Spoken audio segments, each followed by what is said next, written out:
Hello friends, welcome to Archana's delicious recipes. நம்ம வீடியோவில் இன்றைக்கி என்ன பார்க்க போகிறோன்னா வரகு பொங்கல் எப்படி செய்யலான்றதை பார்க்கலாம். இந்த வரகு பொங்கல் செய்கிறது பார்த்திங்கன்னா ரொம்ப ஈஸி. அதே போல் இந்த வரகு அரிசி பார்த்திங்கன்னா ரொம்ப ஹெல்த்தியானதும் கூட. அதாவது காலையில் பிரேக்ஃபாஸ்ட்டுக்கு வரகு பொங்கல், வரகு இட்லி இது மாதிரி நிறையா செய்யலாம். ரொம்ப சூப்பராக இருக்கும். நம்ம இன்றைக்கி செய்ய போகிறது பார்த்திங்கன்னா வரகு பொங்கல். வாங்க எப்படி செய்யலான்றதை வீடியோக்குள்ளே போய் பார்க்கலாம். நம்ம இன்றைக்கி இந்த வரகு பொங்கல் செய்கிறதுக்காக பார்த்திங்கன்னா பாசிப்பயிரும் அதே போல் வரகு அரிசியும் எடுத்திருக்கோம். இப்போ நம்ம எந்த அளவுக்கு குவான்டிட்டி எடுக்கிறோன்றதை பார்க்கலாம். ஒரு உலக்கில் பார்த்திங்கன்னா அரை உலக்களவு வரகு அரிசி எடுத்துக்கலாம். மீதி உள்ள அரை உலக்கு பாசிப்பயிறு எடுத்துக்கலாம். ரெண்டையும் இது போல் சேர்த்துடலாம்.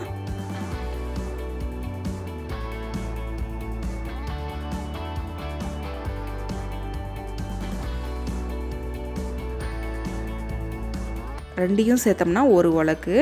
அதை எந்த குக்கரில் நம்ம செய்கிறோமோ அந்த குக்கரில் போட்டுடலாம்.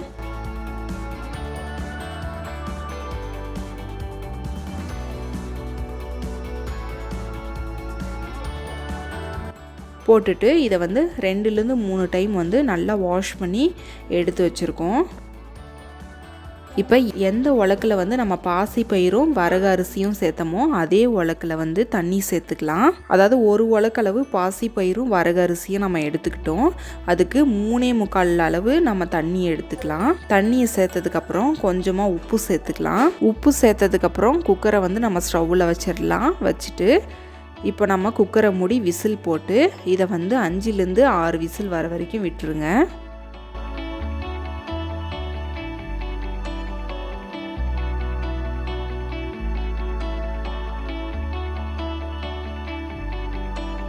இப்போ பார்த்திங்கன்னா 5லேருந்து 6 விசில் நல்லா வந்துருச்சு. நம்ம ஸ்டவ் ஆஃப் பண்ணி எடுத்து வச்சிடலாம். இப்போ தாளிக்கிறதுக்காக கொஞ்சமாக ஒரு கரண்டியில் நெய் விட்டுருக்கோம்.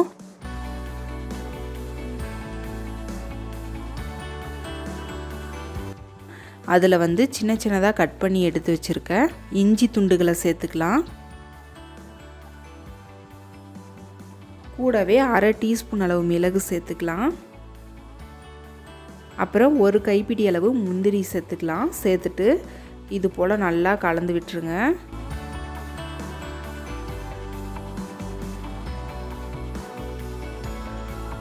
வரகு பொங்கல் ரெடியாக இருக்குது. அதில் நம்ம ஊற்றி இது போல் தாளிச்சிடலாம். அதாவது பொங்கல் பார்க்க ரொம்ப தண்ணி மாதிரி இருக்கும். ஆனால் கொஞ்ச நேரத்துலேயே இது கெட்டியாக ஆரம்பிச்சிரும். இந்த பதம் சரியான பதமாக இருக்கும்.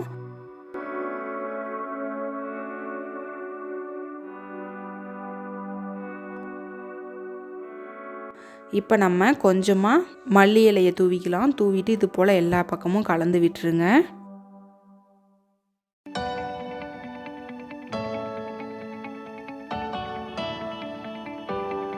பாருங்க, நம்மளோட வரகு பொங்கல் எல்லாமே ரொம்ப சூப்பராக அட்டகாசமாக ரெடி ஆயிருச்சு. பார்த்தீங்கன்னா கொஞ்சம் நேரம் விட்ட உடனே நம்மளோட வரகு பொங்கல் எல்லாமே நல்லா இறுகி வந்துருச்சு. அது கூட சாம்பார் வச்சு சர்வ் பண்ணோம்னா ரொம்ப சூப்பராக இருக்கும். கூடவே வடை வச்சுக்கிட்டோம்னா இன்னும் ரொம்ப சூப்பராக இருக்கும். கண்டிப்பாக இந்த ரெசிபியை நீங்களும் ட்ரை பண்ணுங்கள். ட்ரை பண்ணிவிட்டு எப்படி வந்துச்சுன்னு உங்களோட ஃபீட்பேக்கை எங்களோட ஷேர் பண்ணுங்கள். இந்த வீடியோ உங்களுக்கு பிடிச்சிருந்தா மறக்காமல் லைக் பண்ணுங்கள், சப்ஸ்கிரைப் பண்ணுங்கள், ஷேர் பண்ணுங்கள்.